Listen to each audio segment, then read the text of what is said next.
I haven't run across one person that hasn't deep down had feelings tied to money in the grocery store, right? We might not voice it out a lot, but I've not ever run into a single person that didn't have some kind of deep feelings tied to this. And so, Welcome to Eating as a Lifestyle, the podcast. Our purpose is to dive deep into topics that apply to your life with food. So, what applies?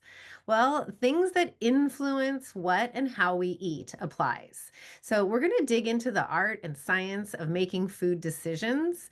We'll also explore how what we eat influences us. And today we are going to get into how our surroundings can influence our abilities to put together our balanced meals.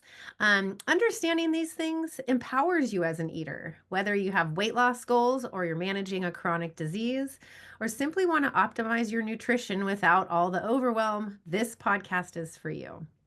We are weight inclusive and anti diet. We promote intuitive eating and a realistic lifestyle approach to food and eating so that you can make healthy eating your lifestyle. Welcome to the podcast. I am your host, Toby Page. I am a registered dietitian. I consider myself a lifestyle dietitian. I specialize in nutrition that fits your lifestyle. So thank you for joining me today. Sarah Jones has joined us today to help us understand some of the underlying psychology of making decisions about our food purchases. Sarah, they say we make an average of 35,000 choices a day. And it's no wonder that saving that question of what's for dinner mm, to the end of the day, it makes it so difficult. So, thank you so much for being here. Can you tell our listeners a little bit about who you are, your background in helping people with decision making, especially in the area of spending money, and what are some of the challenges that you face in making healthy choices in your life? mm. Well, thank you, Toby, for having me. That's a lot of decisions to make, right? That's a lot. And I think that when we do wait until the end of the day, it feels even more overwhelming because, our brains they're just done, right? They're done, they're tired. So yes, my name is Sarah Jones. I'm a full-time RVer. My husband and I have been on the road almost 4 years now. We run four businesses, three and a half businesses while on the road. It goes back and forth, and I know that sounds a little bit weird, but we're trying to kind of grow our actual travel business and getting some sponsorships and everything. So that's why I say like three and a half, four. Like we're kind of on the edge of that. But um, my background in helping people make decisions, I think it goes a long ways back, but I found that I was feeling really guilty with a lot of decisions that I made for a long time, especially when it was associated with money, right? In the grocery store, what I'm purchasing, how much, where I'm shopping, like that all plays into some of those guilty feelings, right? And there was some shame that started to develop. And a lot of it stems from our choices that we make. And so, long story short, I don't want to bore you with like the long version of all the healing and all the learning and all the challenges and all that, but I just discovered that the people that I talked with, money is a deep lying culprit and maybe like an accelerator of how we make decisions, right? We make a lot of decisions based on finances. And I just wanted to help people feel more confident in their decision making, right? I wanted to help people learn how to be more confident and not focus so much on the outcome of their decisions, but on the process and how in which they make those decisions. And that really is an important piece of everything that you do, with all the work that you do with clients. And it's an important piece with business owners, with all of us, if we really want to feel fulfilled. So that's kind of the long and the short Yeah, thank of you. it.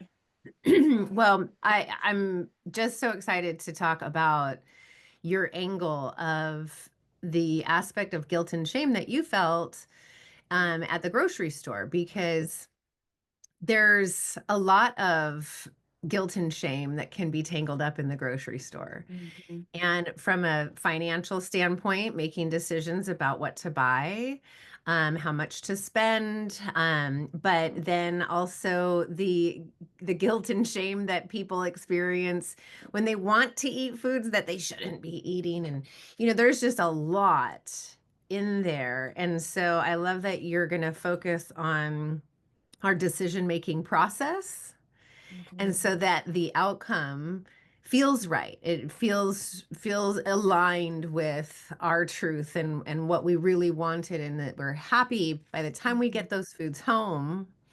We're proud of them, and we're excited about them, and that we are looking forward to eating them and knowing how good they're going to make us feel, rather than coming home from the grocery store full of guilt and shame, regardless of what's in your basket, Mhm. because it can go any way, right? Right. I can Right. feel guilty for spending too much. I can feel guilty for buying the cheap one. I mean, there's guilt in both aspects. So would Mhm. love to dive into, let's start with before we even get to the grocery store, Mm. right? We're ready to make our plan. And I know that this is a really overwhelming, like, oh, you're kidding me. That's a whole nother ball of wax to sit down and plan for the next week. Mm. Now we know that if we do that, next week's going to go a lot better, right? And Right. so that's the motivation to do it. All right. So here we are. We've accepted that my week is going to go much better. And I'm sitting down to think about, what do I need to shop for? What do I need to buy? Like, how many meals is that for my family? Mhm. Um, some other questions that come up are like, what activities do the kids have that I need to drive them to? And are they going to participate in dinner, right? Like, are they going to eat it with us? Does anybody want to help cook it? It's just Mhm. all those questions. So here we are, we've accepted it's meal planning time, and I've got all these questions going through my mind. What Mhm. advice do you have for us in getting started with our meal plan? Yeah, so many. So I don't want to overwhelm people with just, the decisions and so many options and so many tips, but one thing that I really want people to consider, and I'm going to speak a lot of from the financial standpoint here, because I know it affects, the grocery prices are the number 3 concern for Americans, right? And so if people are saying, "Oh, I'm not really concerned," listen, it's the number 3 concern, so I know people are, right? Like and so everything, all the tips that I share really comes from a financial standpoint of it, because I know that it's a big player. Number one, I always say break up this task into a couple of different days. If you try and sit down and do it all at once, you're going to feel very overwhelmed, because like you said, Toby, there's a lot of areas to cover, like what's happening this week, how many meals do I need, where, how much am I spending, like all of these things. So I always say break it up into different days of the week. Another tip that I absolutely love to help with, like, what is for supper, what are we shopping for, what meals am I going to make? Put a sticky note, put a dry erase board on your refrigerator, put whatever. And every day ask your family, every member of your family, to write one meal down that they want. One meal doesn't mean that you're making all of them. It doesn't mean that, that gives you an entire book full of meal possibilities for the week, right? So then what you can do is you go through them. Now, listen, you don't want to pick all the meals that one kid put, because then the other ones are going to be upset. I've gone through that, right? Like, I've gone through that. But Now, when my kids were young, I would have them, help me with the meal planning, just to help with ideas, right? Like you're saying, just give me an idea. What's one thing you want? Like, just let's get us started. You get to plan dinner tonight. Mhm. And I remember it was always like, okay, mac and cheese. And I'm like, okay. Um, and so I started to have a follow-up question. I would say, okay, we're gonna have mac and cheese. That's what you picked, and that's what we're gonna have, and that's great. And I'm glad you're participating in meal planning. And what vegetable would you like to have with that? So Right. I had this follow-up question. So they did get to participate and a little nudge on creating some Mhm. balance there. But yeah. I love it. My kids, they used to like start to intentionally pick something that the other one didn't like, like it turned into a thing. But what it also did was it got them thinking about it really got them thinking about what is my brother not like, right? It doesn't mean that I like it, but what does he not like? And so we started having creative meals and creative ideas thrown out there. And then what you can do, what I did and what I always suggest people do is take those and then see what has common ingredients in it, right? Because we don't want to go and spend all the money on all these condiments for one meal and then they sit in the refrigerator for months afterwards. That's a lot of money sitting there.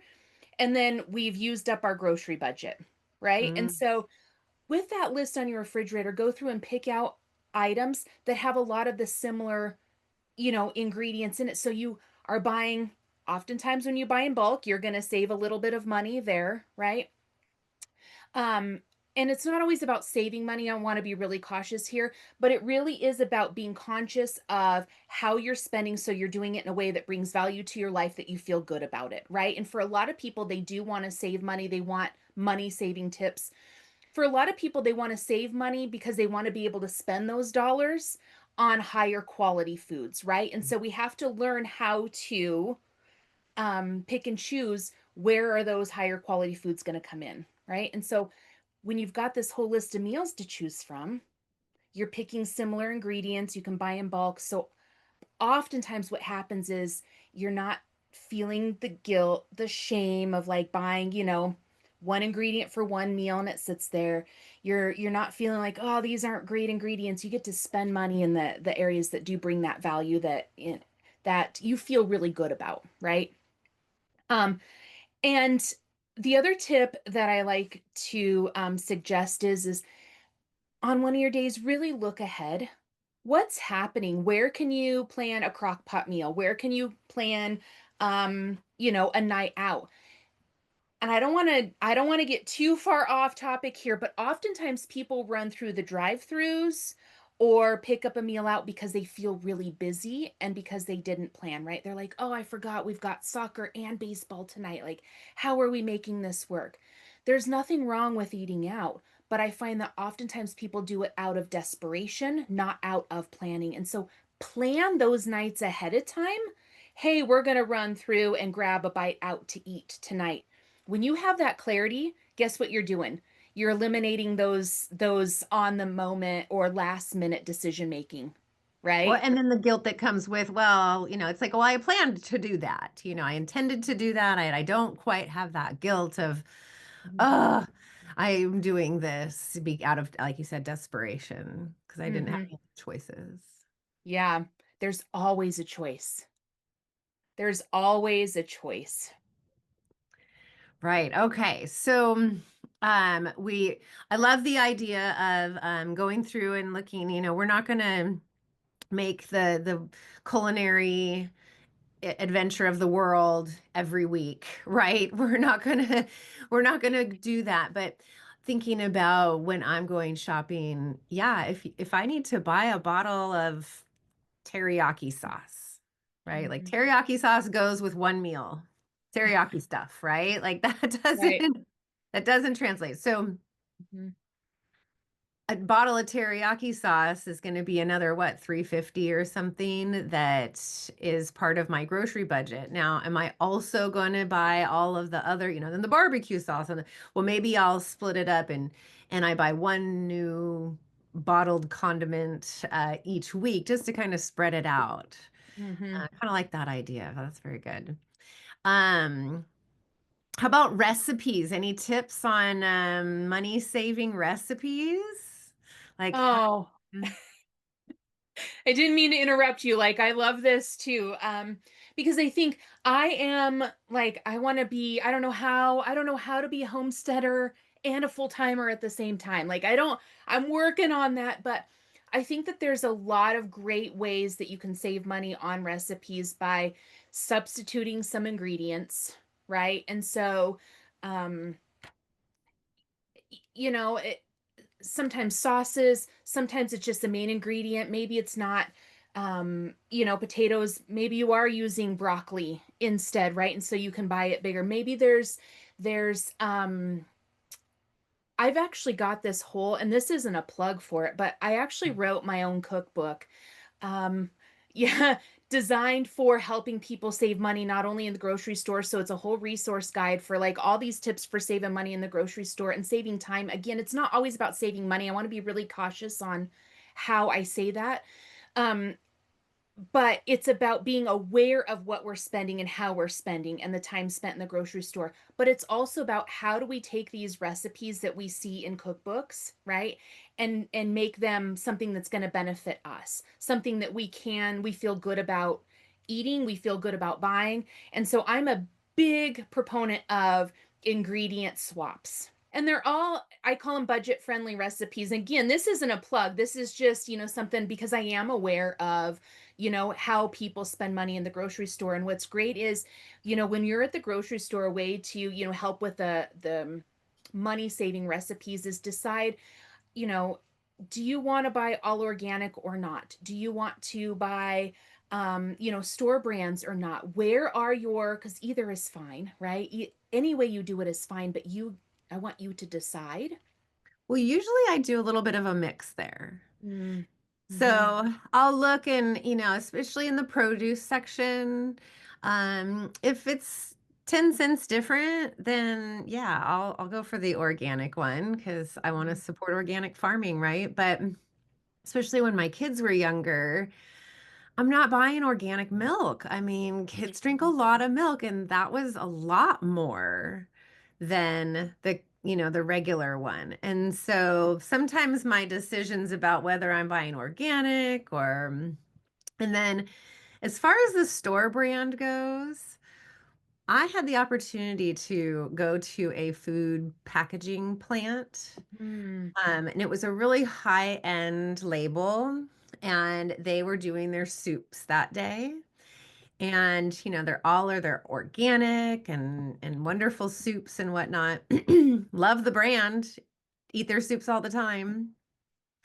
And we're walking through on our tour, and I look at the assembly line, and they've got boxes to put the soup in, right? And so all the boxes are lined up, and the soup is just being injected into the box as Mm-hmm. the line goes on. Well, then all of a sudden the boxes changed from their label to Trader Joe's.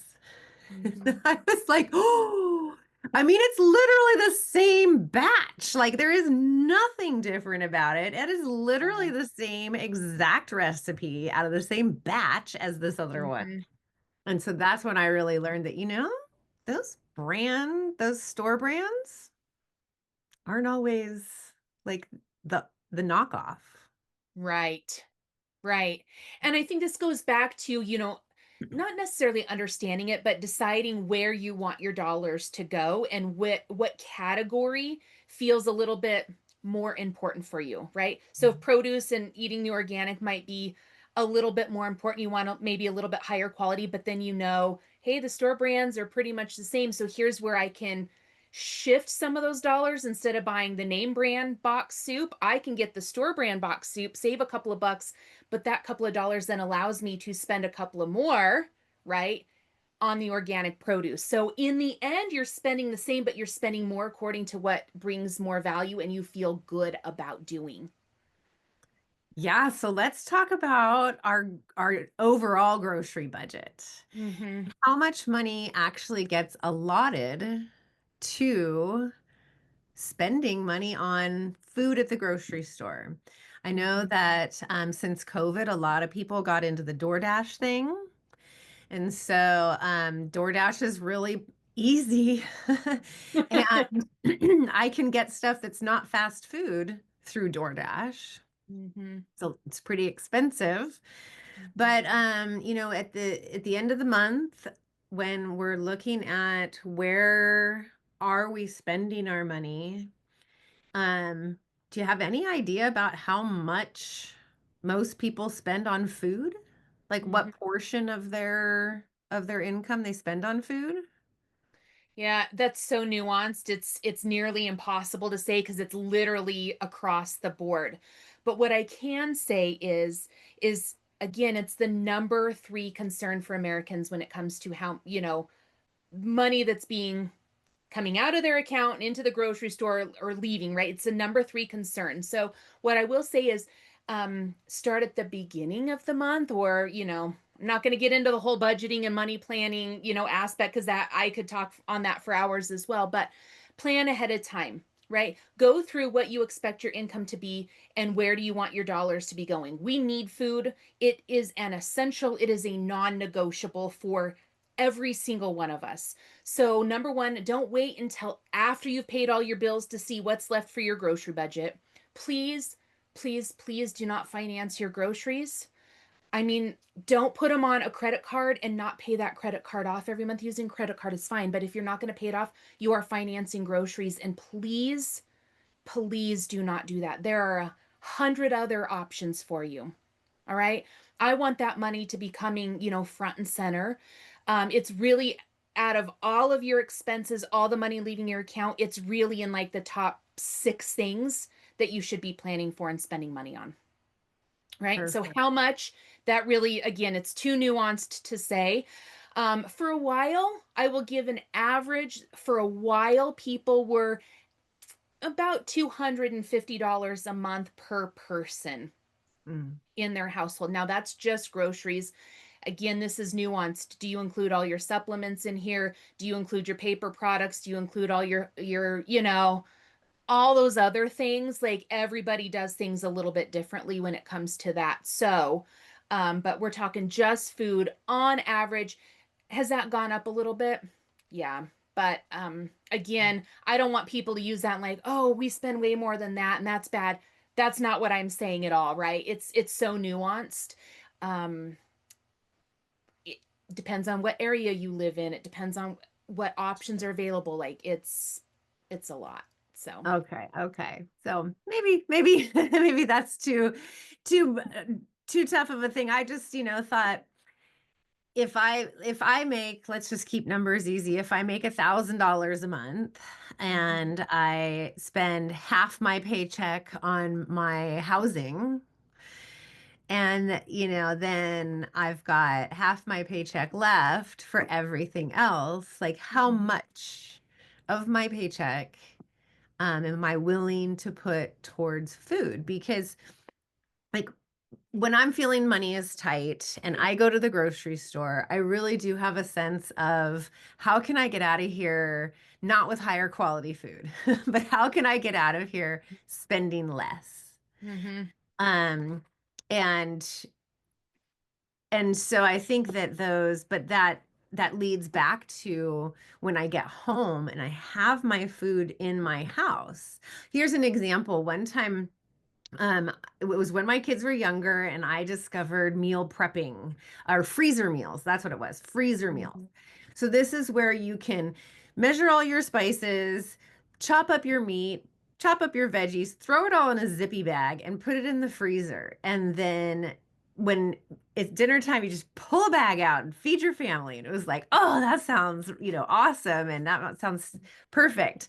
We're all so busy. I've got three kids in activities. I work full time. So does my husband. So, well, it was like you can make 30 meals in an hour or something, right? The average right. was not an hour.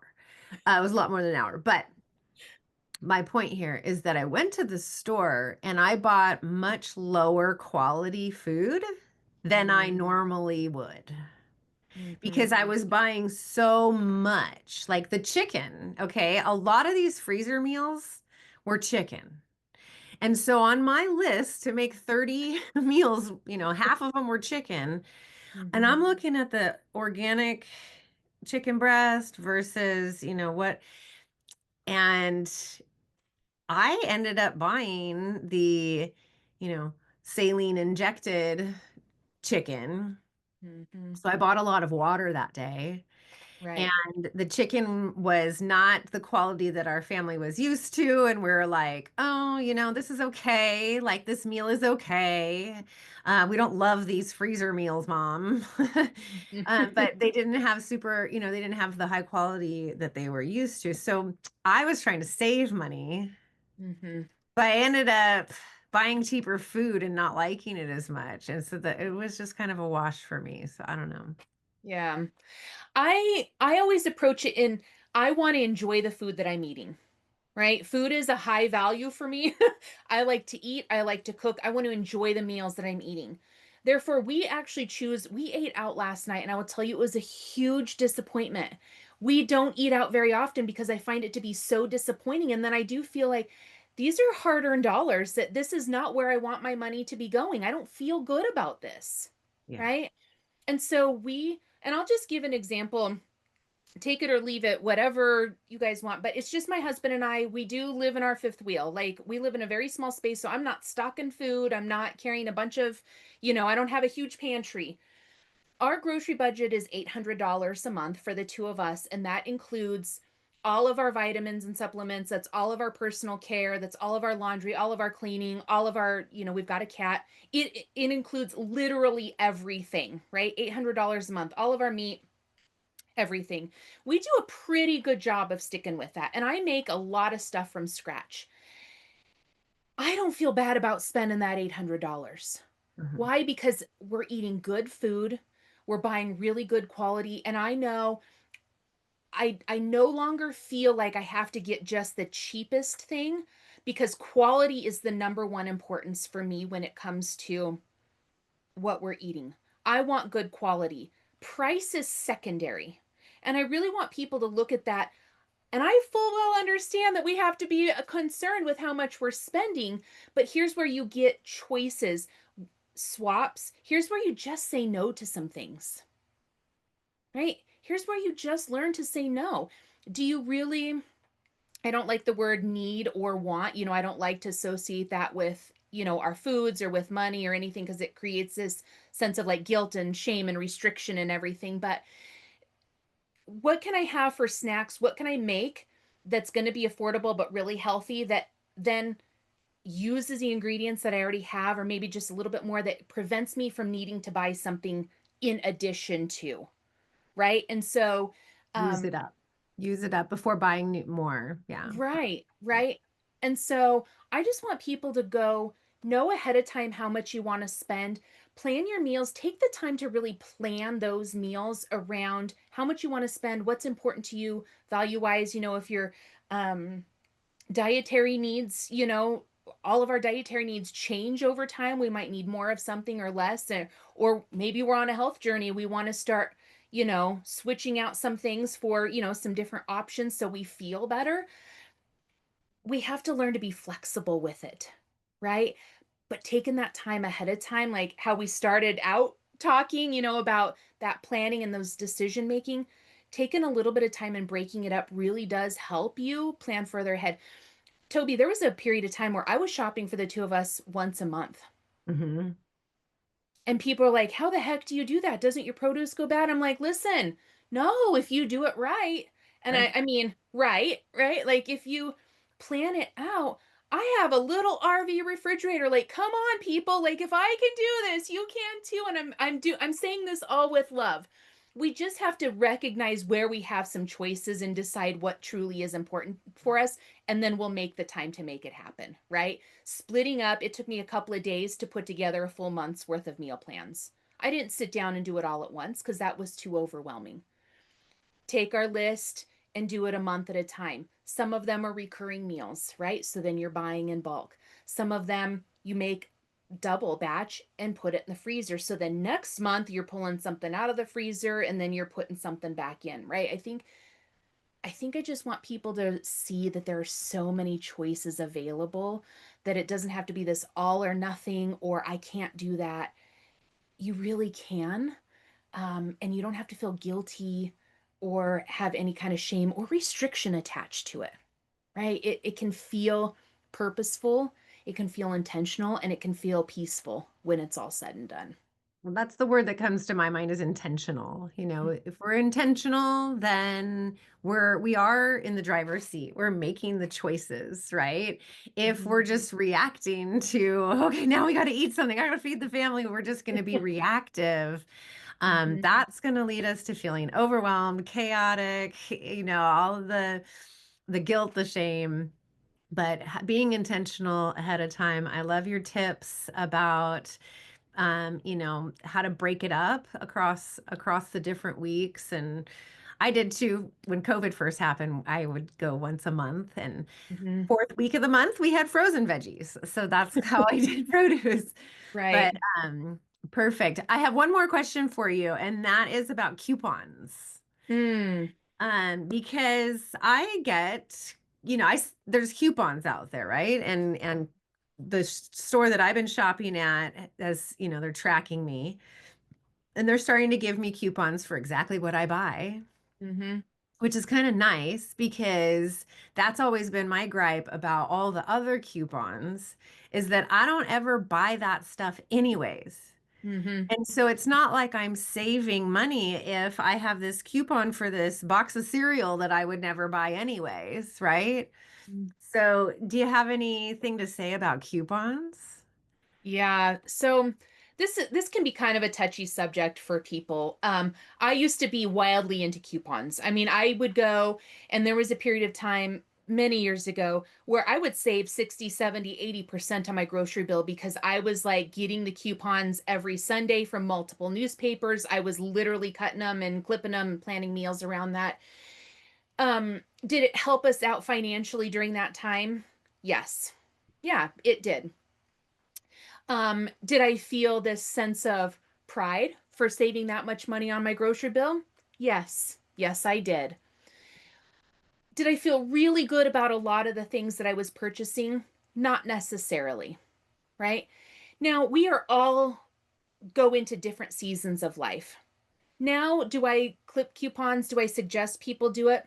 Not really. I mean, if I go into like I'll just say a Kroger because they're pretty widespread.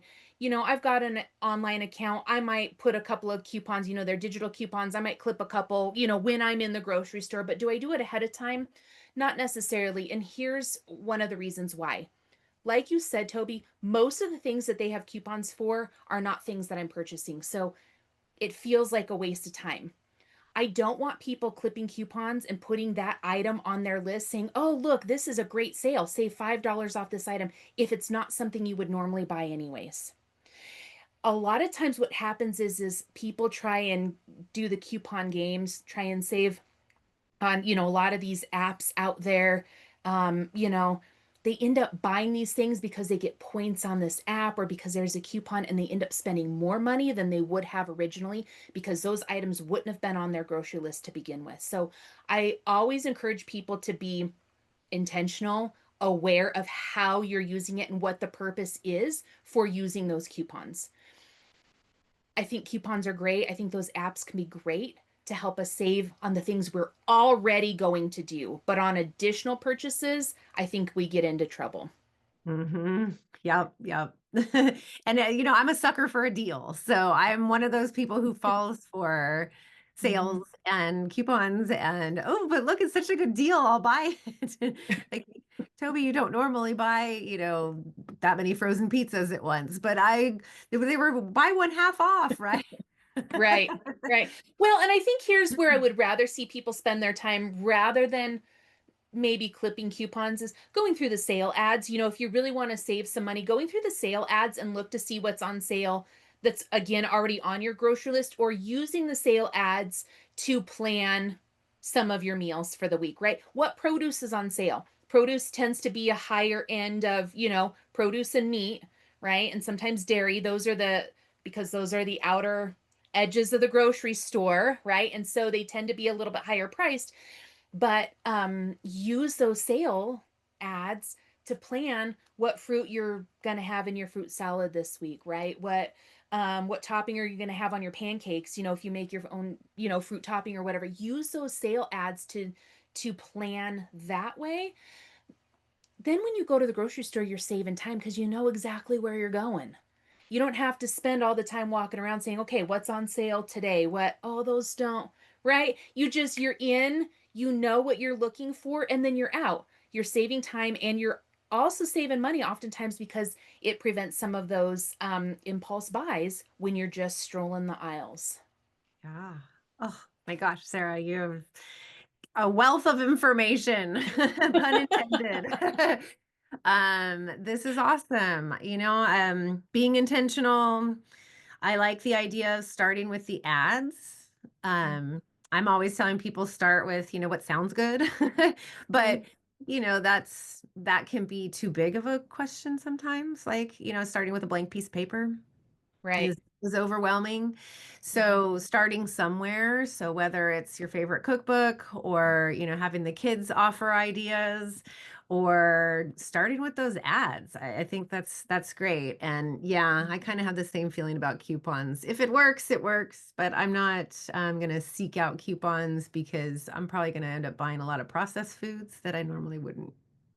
Mhm. Well, thank you so much for your time, and your wisdom around fulfilling ourselves and coming home from the grocery store feeling good about our purchases, Mhm.